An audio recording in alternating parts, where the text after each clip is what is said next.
Boys, today we're talking about the perfect flush fitment for your car, and here's the entire video. Go to our website, put in your vehicle to fitment search, look at the wheels, look at the tires, click them, buy them, order them. That's it. That's the whole video. That's how you get perfect flush fitment. You serious? Just kidding.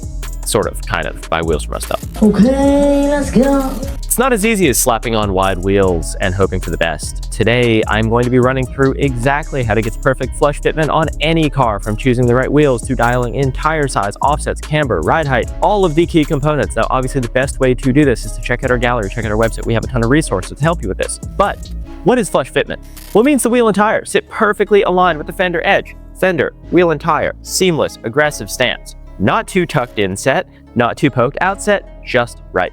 When done correctly, flush fitment transforms the look of a car, making it look more planted, wider, and performance-focused. Flush fitment is popular across all different car scenes, from street builds to trucks to stance setups, track cars. Everything wants flush fitment, except for like super lifted pro trucks. Whether you're looking for a clean daily driver or a wild show car, flush fitment is the gold standard. Now, the first step is picking the right wheels. The first and most crucial step in getting flush fitment is selecting the right wheels.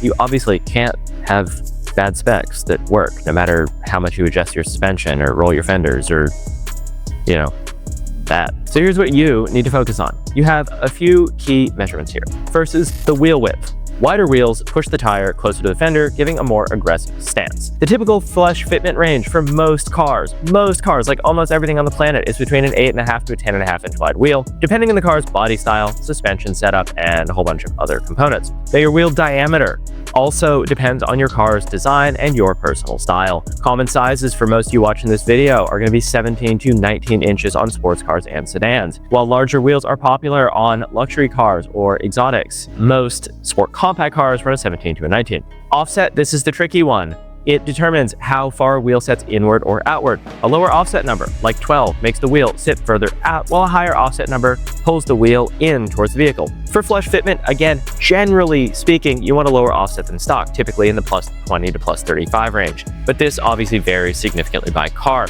Bolt pattern, this is a very obvious one. If you have a car with a 5x100 bolt pattern, like a BRZ, do not buy 5x114 wheels. Nothing else will matter at that point. You can't fix that problem other than like adapters and a hub swap, but you probably don't want to do that.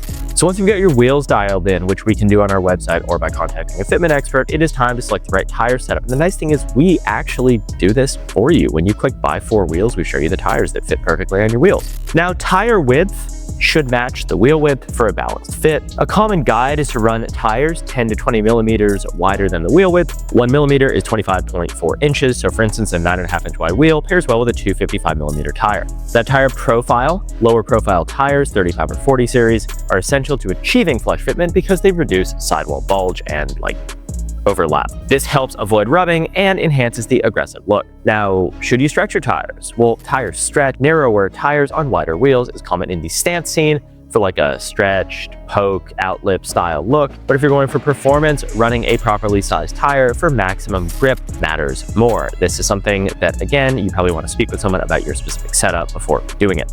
Now, the third step in dialing in flush fitment is ride height. You have to get the ride height just right. The best way to do this is lowering springs or coilovers, which you can get right down here. Too high, and your car will look lifted. Too low, and you'll be dragging frame over every speed bump in existence, which might be your goal. Now, I mentioned coilovers and lowering springs, but to control your ride height, you will need one of these. You can't just cut your factory springs. I'm sorry. Real bad man. Coilovers offer adjustable height, allowing you to fine-tune fitment, while lowering springs provide a fixed drop. The goal here is to have the wheel sit just below the fender line with minimal wheel gap, or even a little bit of tuck with the fender kind of sitting right over the wheel. On most vehicles, a 1 to 2 inch drop is typical, but obviously if you have a stance car, you're going lower, you're going 3, 4, 5 inch drop, you're going to want something like a BC Racing Extreme Low for that rather than a standard coilover. Now, dialing in camber. Camber is the angle. Here's your wheel. Tilt like this or like this. From the top of the wheel tilting inward is negative camber. From the top of the wheel tilting outward is positive camber. You almost never want this. For a street-driven car, generally speaking, you want 0 camber. -1, -2, depending on the factory alignment settings and how much you want to spend on arms and all that stuff is perfectly fine. Now, if you're building a stance car, you probably, one, already know what fits, but generally you're going to want like -6 or more, especially with wide wheels. This is a super dramatic look. It creates that aggressive fitment style, but obviously you're reducing the performance of your car, increasing tire wear, etc., etc. Now, getting perfect flush fitment does mean doing a little bit of fender work. We always recommend rolling your fenders when installing aftermarket wheels, even if something says you don't need to. You just should. It's cheap insurance. If you hit a bump and smash your wheel into your fender, you're not going to be happy. Rolling your fender is super essential if your wheels are wider or if you're running aggressive offsets and it just flattens out that lip inside your fender. It's very minimal. Now, for more clearance, you can have the fenders pulled. This stretches the metal outward. You can do it yourself, but you probably should have a professional do it. And this is kind of the point of no return where you are kind of like messing up your fenders. Now, obviously, if you buy wheels that are way too wide, you can run a wide body kit. It creates a super aggressive look. It's not for the faint of heart. You have to chop your car up, but it looks really cool. If you buy wheels that are so wide you need a wide body kit, though, you probably did not use our fitment search. Once your wheels, tires, suspension, and fenders are all dialed in, all this nice cohesive little package, you got the pizza, you got the sauce, the whole thing's put together, right? First thing you need after that, an alignment. You got to make sure your toe, your camber, your caster settings are all dialed in. This keeps your car stable, prevents tire wear, and helps maintain performance, and also dials in that last little bit of camber you need to really make your wheels fit.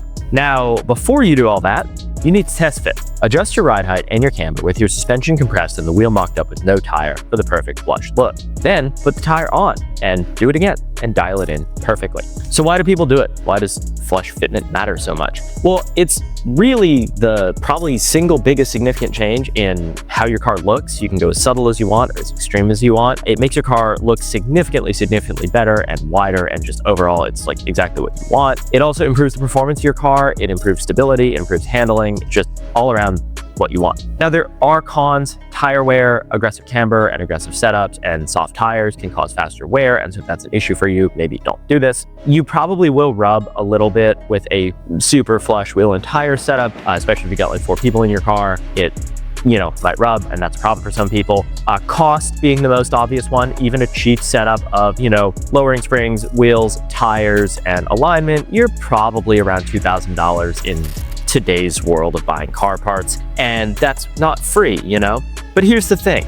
With the right combination of tires, suspension, wheels, fine tuning, you can achieve the perfect aggressive stance that turns heads wherever you go.